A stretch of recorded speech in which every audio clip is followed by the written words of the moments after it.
Pemirsa, kami akan kembali melanjutkan perbincangan seputar geger MBG ini dengan dua narasumber yang sudah ada di studio. Yang pertama adalah anggota Komisi 9 DPR RI dari fraksi Nasdem, Uni Irma Suryani Caniago. Uni Irma, selamat malam. Selamat malam. Terima kasih sudah hadir di Kontroversi.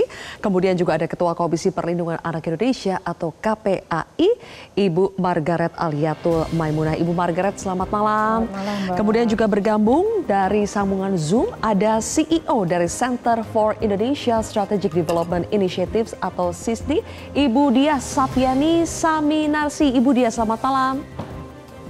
Selamat malam. Baik, semuanya sudah hadir di Kontroversi. Saya akan mulai dulu dari Ibu Margaret. Kita tampilkan pemberitaan hari ini selain soal ada menu ikan hiu goreng ya yang menyebabkan keracunan. Hari ini juga kita mendengar bahwa perkembangan dari kasus keracunan MBG yang terjadi di Kecamatan Cipongkor dan Cihampelas, Bandung Barat, Jawa Barat. Ini juga menjadi salah satu kasus dugaan keracunan MBG yang paling banyak korbannya sejauh ini. Bahkan sampai siang tadi kami mencatat ada 1.300 lebih pelajar dalam waktu 4 hari yang terkena keracunan MBG. Melihat perkembangan situasi sampai dengan hari ini, apa rekomendasi dari KPAI, Ibu Margaret? Melihat berbagai kasus terkait dengan program MBG ini ya, mulai dari soal kualitas makanannya, kemudian kasus keracunan gitu ya. Kami sudah melakukan beberapa respon cepat, salah satunya melakukan pengawasan di beberapa titik, pernah ke Tasik juga, ke Serang, ke Bantul, ke beberapa titik. Kemudian kami melakukan bersama dengan CISDI, kita melakukan sama Wahana Visi Indonesia, melakukan survei kepada 1.624 anak untuk mendengarkan pendapat mereka nih terkait dengan MBG yang mereka terima. Dan tentu anak-anak menyampaikan ya, ada yang menyampaikan bahwa makanan yang diterima basi, kemudian ada menemukan ulat atau belatung di makanan, kemudian bau ini gitu ya. Sebenarnya tapi juga ada yang memberikan respon positif, Mbak. Lebih banyak yang positif atau negatif? Negatif, tapi positifnya adalah mereka menyampaikan mereka senang ada makan bersama dengan teman-teman ini. Itu sebenarnya. Nah, dari berbagai yang sudah kita lakukan, kita juga melakukan FGD, kita melakukan rakor juga dengan beberapa pihak. Kita ingin program ini harus pemerintah terutama BGN melakukan evaluasi menyeluruh gitu ya. Artinya apa itu evaluasi menyeluruh? Jadi mulai dari hulu sampai hilir tentunya ya. Tapi yang paling utama tentu adalah melakukan pengawasan secara ketat terkait dengan keberadaan SPPG ini gitu ya. Misalnya mereka harus lebih atensinya itu kepada bergizinya, jangan di gratisnya. Kira-kira begitu. Kalau ini analoginya ya. Kalau kemudian lebih ininya ke gratis kan akhirnya asal-asalan dalam semuanya. Tapi kalau kemudian yang lebih dikedepankan adalah bergizinya, tentu akan lebih memperhatikan mulai dari bahan bakunya dipilih yang terbaik dan tentu juga mengedepankan potensi lokal gitu ya. Kemudian dalam proses pengolahannya pun juga harus diperhatikan sampai higienitasnya, sanitasinya gitu ya. Sampai kalau sudah jadi pun juga mesti proses penyimpanan sebelum didistribusikan pun juga harus diperhatikan. Nah, kebanyakan ini kan keberadaan SPPG atau dapur ini tidak selalu dekat dengan sekolah kan, Mbak. Ada yang jauh. Sementara mobilnya tidak difasilitasi oleh untuk higienitas makanannya itu bisa yang menjaga aman untuk suhu makanan itu ya. Kemudian nyampe di sekolah, kadang-kadang nggak tersedia tempat untuk menaruh yang pas di meja misalnya, kadang-kadang sebagian ditaruh di lantai di bawah. Nah, ini kan tentu juga harus diperhatikan gitu ya. Nah, kemudian kalau dilihat dari berbagai ragam kualitas yang disajikan ya, mulai dari makanan yang mohon maaf frozen food dalam tanda petik gitu ya, tidak mengedepankan bahan pangan atau ketahanan lokalnya itu misalnya gitu. Nah, ini kan berarti yang SPPG ini perlu ada penguatan edukasi tentang sebenarnya makanan bergizi itu kayak gimana sih, karena ini beragam dan beragamnya ini kan ternyata banyak yang kemudian mendekati kepada ketika di-spill ya bentuk-bentuk MBG yang diterima. Ini kan banyak juga yang di luar di luar bergizi ini tadi kan gitu. Artinya berarti terus-menerus butuh MBG ini, dapur MBG-nya diberikan penguatan edukasi tentang menurut apa KPAI, itu. kenapa standar di setiap SPPG itu tidak sama? Kenapa bukankah gizi itu harusnya menjadi KPI yang pertama? Tapi kenapa persoalan dasar itu masih saja kurang? Itu juga menjadi salah satu yang kita rekomendasikan ya Mbak. Bahwa SPPG ini mestinya kan punya standar nih. Kalau sudah laik gitu ya, harusnya dia baru boleh operasional. Kalau belum, ya jangan gitu ya. Kepala KSP Bu Margaret mengungkap dari 8.583 dapur MBG baru 34 berarti itu 10% saja tidak gitu ya yang punya sertifikat layak higienitas dan sanitasi atau SLHS, tapi ternyata beroperasi. Ya, ini saya kira yang tadi kita katakan, evaluasi lebih ketat dan jangan lama-lama, harus cepat karena ini taruhannya kan anak ya. Anak berada pada masa pertumbuhan. Gitu. Pertumbuhan tidak hanya fisik, tetapi otak juga.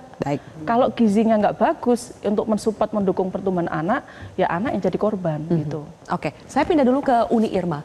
Uni Irma, kalau tadi dari hasil wawancara saya bersama dan Wakil Kepala BGN, beliau menyiratkan bahwa oke, kami dengarkan ini ada masukan, ada yang meminta untuk MBG dievaluasi secara total, tapi evaluasi akan dilakukan sambil jalan. Tidak ada yang namanya akan dihentikan dulu untuk sementara atau seperti usulan moratorium, tidak. Tapi kami akan sambil jalan. Apakah itu sudah langkah yang tepat, Uni? Saya kira apa yang disampaikan oleh BGN kepada kami di Komisi 9 memang tidak ada moratorium.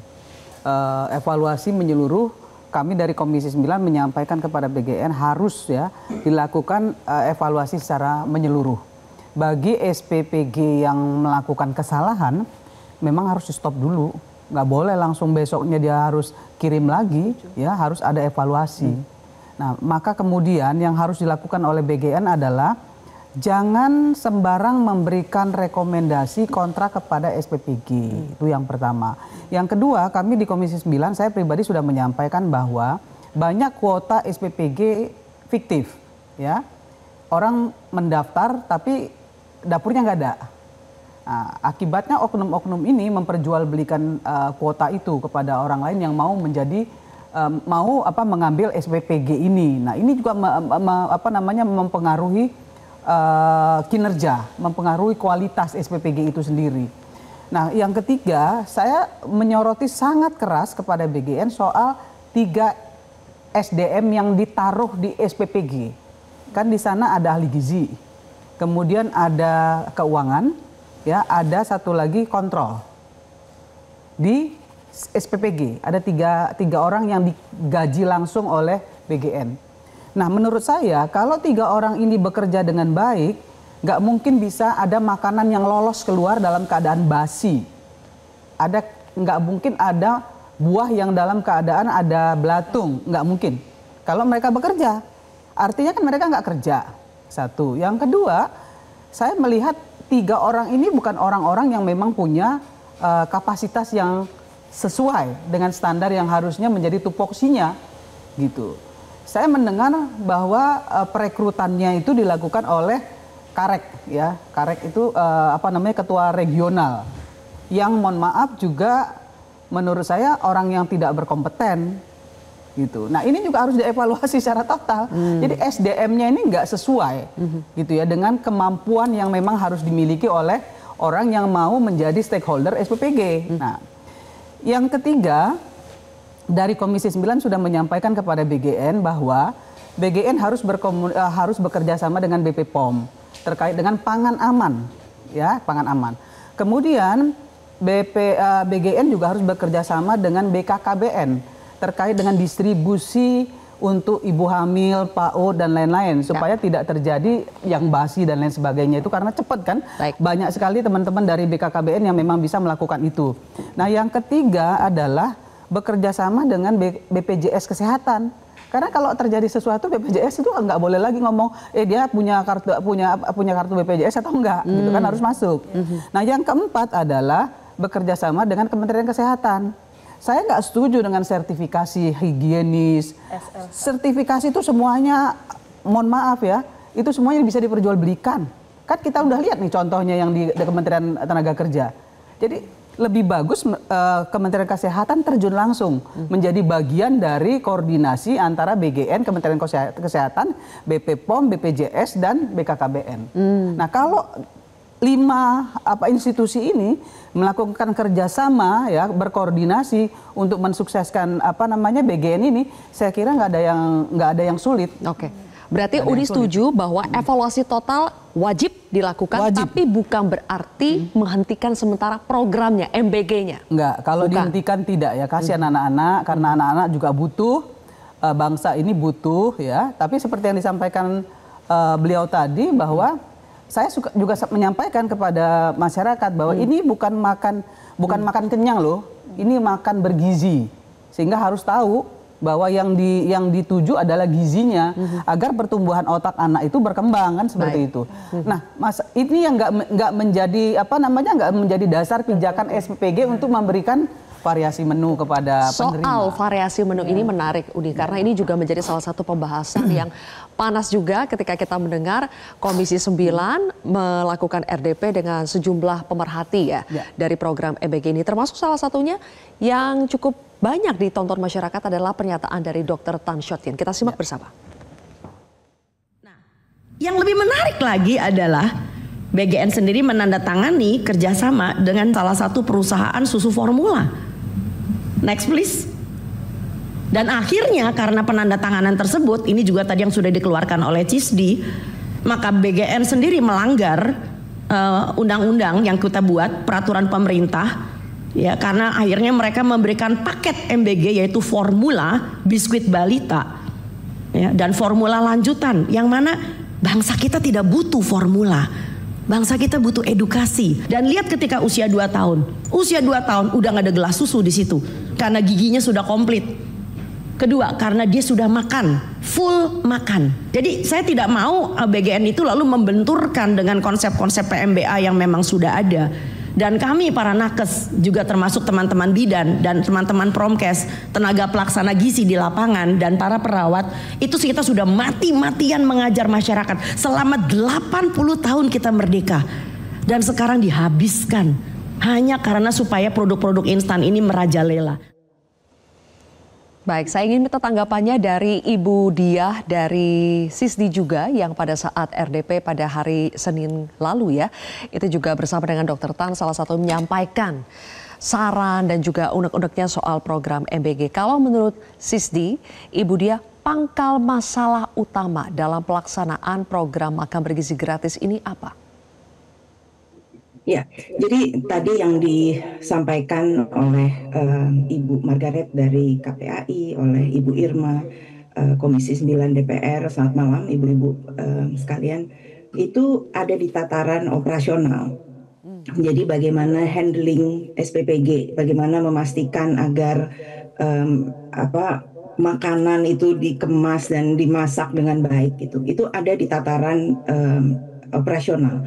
Saya ingin menyorot ke tataran yang lebih upstream, yang lebih ke hulu, yaitu tataran kebijakannya. Jadi akar masalah dari hal ini adalah terjadinya sekarang ya, CISDI mengeluarkan rilis media di mana kami meminta agar diberhentikan sementara program makan bergizi gratis ini dan kemudian dilakukan evaluasi menyeluruh dengan indikator-indikator yang ditetapkan bukan hanya sepihak dari pemerintah atau dari BGN, tapi indikator-indikator yang ditetapkan bersama dengan para ahli. Tadi Dr. Yan salah satunya, ada Ibu Margaret, ada CISDI yang memberikan kebijakan, ada Komisi 9, ada Kementerian Kesehatan, ada dinas-dinas kesehatan, ada dinas-dinas pendidikan dan lain sebagainya. Jadi harus ditentukan kriteria-kriterianya. Tapi di mana mau ditaruh, mau diletakkan itu semua harusnya ada di dalam sebuah regulasi dalam bentuk perpres yang mengatur pelaksanaan makan bergizi gratis. Jadi bukan mengatur Badan Gizi Nasional, melainkan mengatur makan bergizi gratis. Di dalamnya semua kajian-kajian yang harusnya sudah dibuat sebelum program ini dilaksanakan, itu ditaruh konsideran-konsiderannya diletakkan di dalam perpres tersebut. Sehingga akhirnya bisa ditetapkan spesifikasi makanan, spesifikasi minuman, standar dari SPPG yang akan lolos dalam seleksi.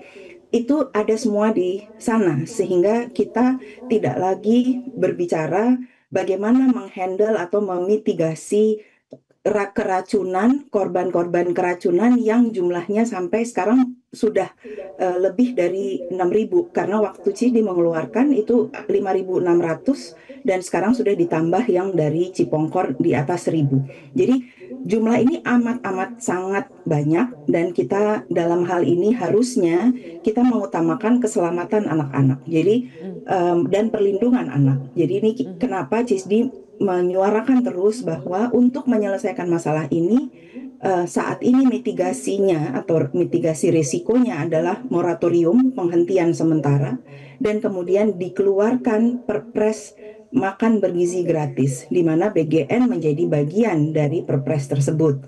Dan diatur semua pelaksanaannya, alokasi anggarannya kemana saja, bagaimana serapan-serapan yang ditargetkan, bagaimana spesifikasi makanan, spesifikasi masak, spesifikasi penyiapan, dan bagaimana konsekuensinya apabila peraturan-peraturan tersebut dilanggar. Jadi ini yang kami harap dapat menjadi keluaran dari apa yang sudah terjadi saat ini. 6.000 anak keracunan, dan makin lama makin besar. Jadi tadinya waktu bulan April, bulan Mei kalau saya tidak salah, waktu CISDI menyuarakan juga sedikit setelah policy recommendation kita yang kedua, itu baru 6 keracunan, 6 atau 7. Baik. Tapi tidak dilakukan perbaikan. Maka sekarang jumlahnya menjadi makin besar. Kenapa? Karena jumlah SPPG-nya juga bertambah banyak terus. Akhirnya coverage-nya, cakupannya jadi makin banyak anak, makin banyak lokasi, makin banyak sekolah. Dan akibatnya kualitasnya makin menurun. Begitu. Baik, kita sudah mendengarkan rekomendasi yang tegas ya dari SISDI soal bagaimana ini di moratorium dulu, dan juga harusnya program MBG diatur dalam level atau dalam regulasi sampai ke tingkat perpres. Saya akan tanyakan pendapat narasumber di studio bagaimana dengan usulan dari SISDI, tapi Ibu Diah, kami mengucapkan terima kasih ya atas pandangan sudah dibagikan dalam program kontroversi malam ini. Terima kasih Bu Diah. Pemirsa, kontroversi masih akan kembali lagi usai jeda, tetaplah bersama kami.